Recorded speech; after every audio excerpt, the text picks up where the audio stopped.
I was halfway through a federal fraud briefing when Tanya's voice shattered through my phone. Panicked, broken Logan. She tied him to a tree. I pulled up the live camera feed and froze. Our son Owen, ripped from his wheelchair, was bound to the oak tree in our front yard while Clarissa Bloom stood over him sneering, "Let's see you sing now." 30 minutes later, FBI sirens lit up Rosebloom Grove, and the Paper Queen's reign ended in handcuffs. I still remember the first morning we moved into Rosebloom Grove. The sun was warm, the air smelled like fresh-cut grass and jasmine, and my son Owen was belting out a Shawn Mendes song at full volume from his wheelchair, his little Bluetooth speaker buzzing with joy. My wife Tanya leaned on the porch railing, sipping coffee with a smile. Leela, our firecracker of a 9-year-old, was twirling in the driveway like it was a stage. For a moment, everything felt perfect.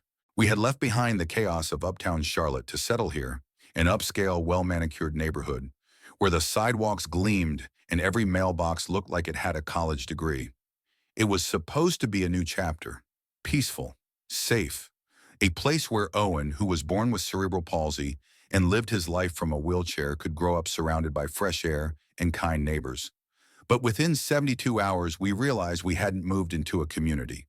We had moved into a kingdom ruled by a tyrant in pearls and pastel cardigans. Her name Clarissa Bloom, 56 HOA president and self-proclaimed guardian of Rosebloom's charm. Folks called her the Paper Queen behind her back because she wielded her HOA handbook like a sword. And her house, it sat on the corner lot with perfectly symmetrical petunias in white planters and a porch swing that looked like it had never once been sat in. The first time I met her, she had a clipboard in one hand and a smug smile on her face. "Mr. Pierce," she said, her perfume hitting me before her words. "I hope you've read the HOA compliance packet. We do things a certain way here." I gave her my best polite, but don't push me FBI smile and said I read it. I also read the Constitution. She didn't laugh. Instead, she pointed at the sidewalk where Owen's wheelchair had left the faintest track in the dust from a recent storm. "We prefer residents not damage the common areas," she said. "Damage? From rubber wheelchair wheels." Tanya Ever, the peacemaker, tried to explain. "Our son Owen loves being outside. He's got limited mobility, but music helps him feel free." Clarissa blinked. "If he needs to express himself, he can do so indoors." With headphones. That was day 2. By day 5, we had already received a formal violation notice for excessive auditory disturbance during non-holiday hours. Translation: Owen's singing. The next week, Clarissa knocked on our door again, this time with a laminated HOA bylaw in hand. "Your mailbox is half an inch taller than the approved height," she said flatly. "It disrupts visual harmony." I swear I thought she was kidding. She wasn't. I held my ground, told her I'd look into it, but Tanya was already sensing the storm brewing. "She's fixated on us," she whispered one night as we were folding laundry. "Not us, Owen," I said. And that was the bitter truth. Clarissa Bloom didn't hate families. She hated anything that didn't fit into her sterile, curated version of perfection. And to her, our son was a flaw. Owen, for all his challenges, is a light. He can't run or climb trees, but when he sings, it's like he's flying. He'll park himself on our lawn, blast his music, and sing his little heart out, off-key, out of rhythm, but with more soul than any pop star on the radio. I once caught a neighbor's toddler dancing to one of his backyard concerts. Clarissa. She called it a nuisance in an email that CC'd the entire HOA board, and it didn't stop there. One afternoon, I came home to find her photographing Owen's wheelchair from the curb, like it was a stolen vehicle. Another time, she berated Lila for riding her scooter too close to her petunias. "This is not a playground," she snapped. "It's not your property," Lila shot back. I couldn't have been prouder. But the worst came during the first HOA town meeting we ever attended. I wore a blazer, Tanya wore hope, and Owen had his speaker muted out of respect. Clarissa had a surprise presentation, a literal PowerPoint slideshow titled "Protecting Our Property Values." Slide 3 was a photo of our front yard with Owen's wheelchair circled in red. This, Clarissa announced, is what we must address. There were gasps, sure, but also nods. A few neighbors even murmured agreement. "It's not personal," Clarissa added, smirking. "It's about maintaining standards." I stood up. My voice was calm, but it shook anyway. "My son is disabled. He sings because he can't always speak. His wheelchair isn't a violation, it's his freedom. If anyone has a problem with that, speak now. No one did, but no one defended us either. And that silence was deafening. We left early. Owen tried to smile the whole way home, but that night he didn't sing. He just sat by the window watching the wind blow through the petunias across the street. I sat in the dark staring at our HOA handbook and realized something: I've shut down cartel fronts and financial crime syndicates. I've wiretapped billion-dollar criminals. And yet here we were under siege by a woman who thought petunia symmetry was more important than human dignity. That's when I activated FBI dad mode. I installed 4K cameras around our property, motion-activated audio capable, and uploaded to a secure cloud. I logged every interaction, every email, every passive-aggressive note left in our mailbox. I even started wearing a pen with a hidden mic whenever I stepped outside. Tanya thought I was overreacting, until Clarissa sent us an official notice threatening eviction over continuous disruption. Eviction. For a child singing in his own yard. I read the notice twice, then handed it to Tanya. She didn't cry. She didn't even blink. She just said she wants us to break. We didn't. We got stronger. And Owen. He kept singing, quietly at first, but every note told Clarissa one thing: I'm still here. And one day she'd make the mistake of thinking he wasn't. That day was coming, and I'd be ready. It was a Wednesday afternoon when the world tilted. Just 3 days after I watched my son quietly wheel back into the yard, and for the first time in days sing again. It was soft, barely a whisper of a tune, but it was there, his voice riding the breeze through the oak trees and across the perfectly clipped lawns of Rosebloom Grove. Tanya had smiled when she heard it. I'd glanced up from the couch, coffee in hand, feeling like maybe we were finding our rhythm in this war of attrition against Clarissa Bloom and her HOA clipboard crusade. But the enemy doesn't rest. And Clarissa? She wasn't done. Not by a mile. I was at the FBI field office in Charlotte when my phone lit up. Tanya's name flashed on the screen, followed by a frantic voice message I'll never forget. Shaky, gasping, nearly unintelligible Logan. It's Owen. She's got him tied. Tree. She tied him to a tree. My heart stopped. I grabbed my phone, yanked open the secure surveillance app, and my blood turned cold.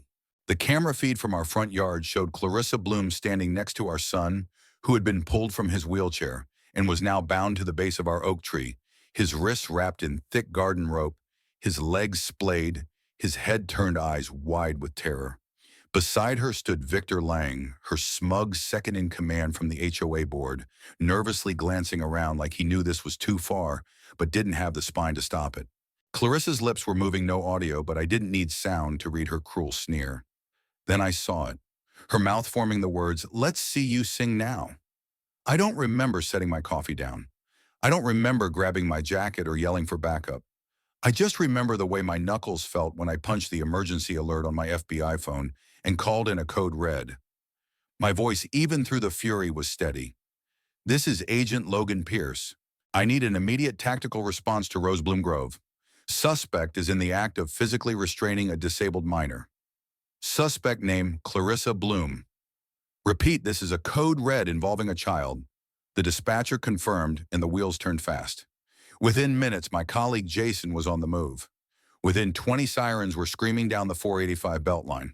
And within 33, black SUVs with red and blue lights flashing blazed into Rosebloom Grove, skidding to a stop on the brick-paved cul-de-sac. I arrived seconds later, tires screeching, as I jumped out, gun holstered but badge blazing. Tanya was already there, kneeling next to Owen, untying the thick rope from his wrist with trembling hands. Our son was pale, his breathing short and quick, the speaker he loved so much lying cracked in the grass nearby. His wheelchair was on its side. I dropped to the ground beside them, scooping him into my arms. "You're safe, buddy. You're safe," I kept whispering. He couldn't even respond. His lips were quivering, his eyes locked on mine, looking for answers I didn't have. That's when I heard her voice again. Clarissa still standing on our lawn like she owned the oxygen. "This is a misunderstanding," she declared to my agents. He was making noise again. "I was just trying to teach him respect for the rules. You tied a disabled child to a tree," I said, rising slowly, my voice low and sharp. "We have it on live camera feed. You did this. He wouldn't stop singing, she snapped. This community deserves peace. The crowd was gathering fast now, neighbors spilling from their homes, phones up, mouths agape. People who had once nodded politely now stood frozen, watching their neighborhood's self-appointed queen unravel in real time. My partner Jason approached calm and deliberate.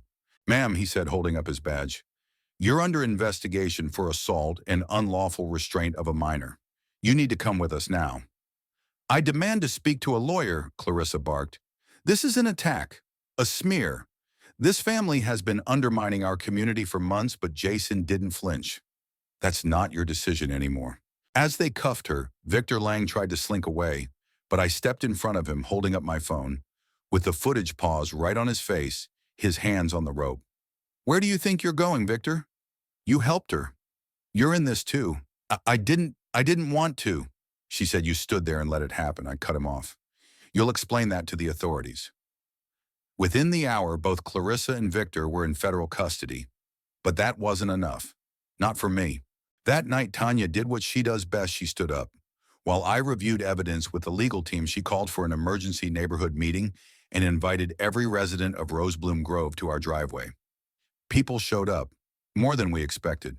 Some because they were curious, some because they felt guilty, some because they finally realized silence wasn't neutral anymore. Tanya stood on the steps of our porch with a laptop and portable projector. And when the sun dipped behind the trees, she hit play. The footage rolled. Clarissa dragging Owen from his wheelchair, Victor looking away, Owen's small frame trembling as the rope wrapped around his wrists. Clarissa's voice crystal clear. "Let's see you sing now." The silence that followed was heavier than stone. Then slowly one neighbor stepped forward. Mrs. Ellis, who had once complained about our recycling bins. Her eyes were glassy. "I'm sorry," she said quietly. "I didn't know." I looked the other way. I thought, "She was just strict." Another voice from the crowd. "She fined me for my wind chimes."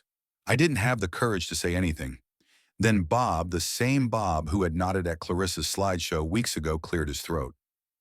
"What she did, that wasn't just against the rules. That was evil." And just like that, the dam broke. Apologies came, regret, promises to do better. It didn't undo the pain, but it was a start. I uploaded the footage to a private forum for families of children with disabilities. The story exploded overnight. Within hours, it hit 100,000 views. Hashtags lit up. Church Paper Queen, Karen, Darshar, and Justice for Owen. People across the country were outraged. From New York to Seattle, the story of a boy tied to a tree for singing spread like wildfire. The comments poured in. Parents, veterans, teachers, "We're with you. That woman belongs in prison. Give that boy a stage." Reporters started calling. Disability rights advocates offered support. A senator from North Carolina tweeted about it, calling for HOA accountability laws. I watched all of it unfold. Owen asleep on my chest, still recovering, his little fists curled by his chin. Tanya stood beside me, tears in her eyes, but a fire in her voice. "This isn't over," she said. "No," I replied. "It's just beginning." The Paper Queen thought this was her kingdom. But she forgot flowers may be delicate, but roots run deep. And now the whole garden was waking up. By the time the sun rose on Monday morning, the winds had shifted in Rosebloom Grove. The neighborhood wasn't quiet, no, not anymore. It was restless, watching, waiting, because the queen of clipped hedges and HOA fine print was gone. Not officially, not yet. But Clarissa Bloom hadn't shown her face since the FBI hauled her off in cuffs 4 nights ago, her petunias wilting under the rotating lights of 3 federal SUVs. Her house sat dark, its porch empty, the infamous clipboard nowhere in sight. But the weight of what she'd done, of what she tried to silence, still hung in the air, like pollen in spring. Owen was home, his wrists still sore, but his spirit slowly mending. That morning he asked for his backup Bluetooth speaker. Tanya and I exchanged a glance, half surprise, half relief, and handed it to him without a word. He wheeled himself out onto the porch, tapped a button, and soon the sound of Billie Eilish's voice filled the breeze. Soft, steady, a beginning. When we showed up to the emergency HOA meeting later that day, the room was already packed. For once, not in fear, but with energy. A crowd of neighbors had gathered in the rec center, some still cautious, others filled with something close to rage. The kind that comes after you realize you've been letting someone else's cruelty live on your street rent-free. Tanya wore a simple blouse and jeans, no makeup, her hair in a bun. But when she stepped to the podium, the room hushed. My wife had the voice of a teacher, but the soul of a general. Clarissa Bloom is no longer fit to serve as HOA president, she said calmly but clearly. Her actions were not just violations of decency, they were crimes. And until this community puts safeguards in place, what happened to my son could happen to someone else's. Someone in the back murmured, "Amen." Bob, the once silent neighbor who had backed Clarissa at the projector meeting, stood up next. "I second the motion," he said. "I was wrong, and it's time we make it right." The vote was unanimous. Clarissa was officially removed from her position as president of the Rosebloom Grove HOA. A few gasps escaped the crowd, but mostly there was applause. Then someone shouted, "Tanya for president." The room stirred again. Tanya held up her hands. "No, this isn't about titles. This is about protecting people." But it was too late. The motion was made, seconded, and passed in under 5 minutes.